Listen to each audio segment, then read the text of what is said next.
Hey, I'm going to talk this morning about something that's really important to your company's success, and it's how you onboard employees. Okay, now when I talk about onboarding, in many cases, the person who is a small business owner will say onboarding, that's just forwarding the new hire paperwork so that they get on payroll.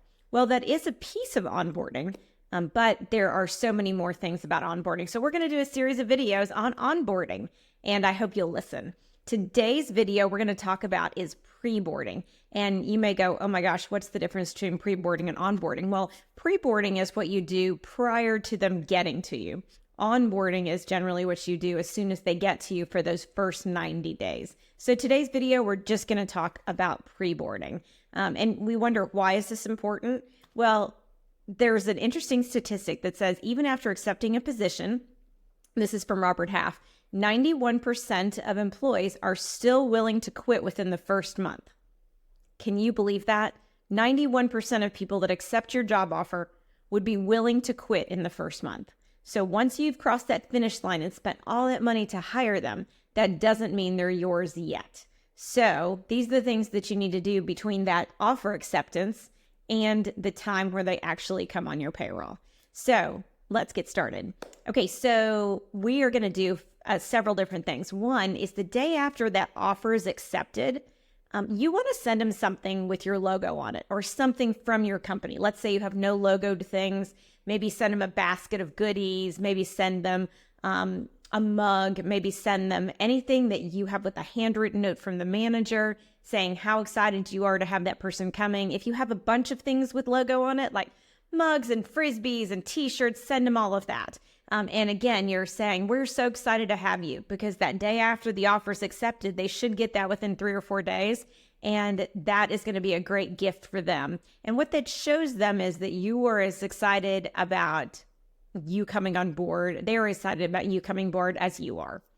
And then 3 days after that offer is accepted, we want to make sure that each of their coworkers sends them an email. So let's say there are 6 or 7 people in the department. We want to make sure on a particular couple of days, just a few days after that offer is accepted, that their coworkers, their peers, are actually sending them a note that says, hey, I'm Bill. I'm going to be working next to you.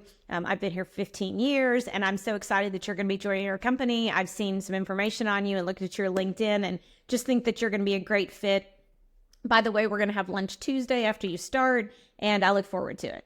Again, those are emails. They're not written in the mail, but they're emails, and up to 7 people. We would love for you to tag to do that. And those are peers.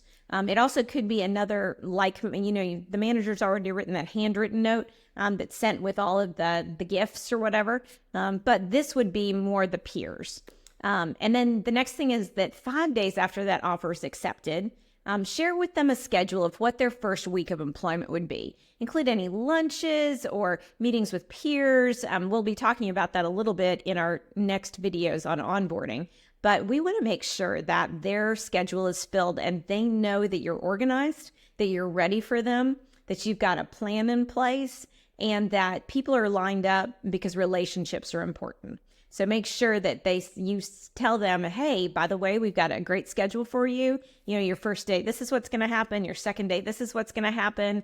And just you're keeping to communicate with them, because what we're doing is we're creating this trail of communication that they're like, I made the right decision. These people are organized. They're ready to have me. They are excited about me being there, and I made the right call.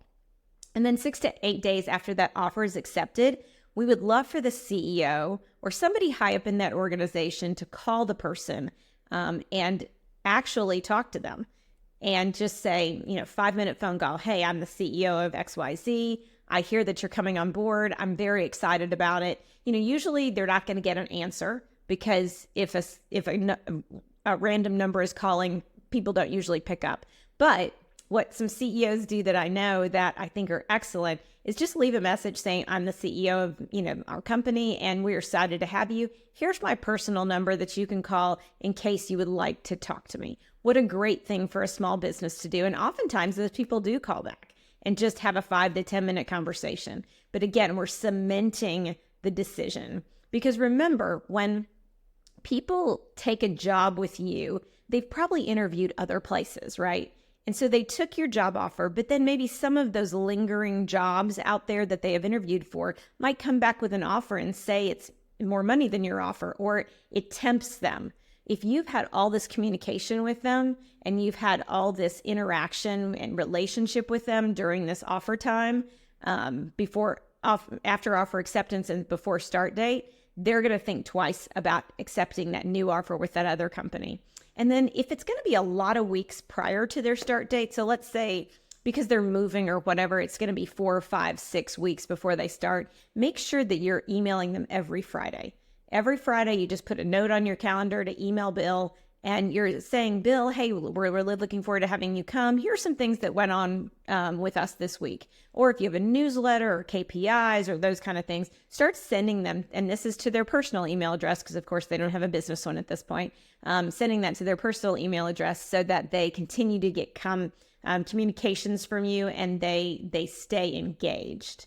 And just remember that any of their paperwork that needs to be done, because that other side is that employee paperwork, right? That's that, how do we get them on the payroll? What is your next of kin contact? All of those things that usually are kind of arduous. We need to make sure that 3 things are done with that paperwork. 1, we need to make sure it's easy to complete and return. If you've got paperwork that requires faxing or they're handwriting it, we don't want them to do that. If it can be done on a mobile device, that's even better. Because if they have a clunky experience with the new hire paperwork, they're going to think, wow, if that's this outdated, what's going to be like working in their company? So make sure this process is fast, it's easy, and it's as electronic and up to date as possible. And then make sure that anything that they receive from you is thorough and professional looking. We don't want to give them for this, these emails that come to them to fill out this forms, like 6 different emails from 4 different people, so that it looks very convoluted. We want to make sure that they look at this process and think, wow, that was streamlined, that was impressive. And then if there's any document that's not absolutely required before hire, drop it. Don't do it then. You can do it after they get hired, because we don't want to inundate them with 400 pieces of documents for them to fill out, because we're wanting it, again, to be easy and streamlined and look professional. And then make sure there's a number on there. Like if they have a question about something, that they can look back to that person and say, I have a question with this.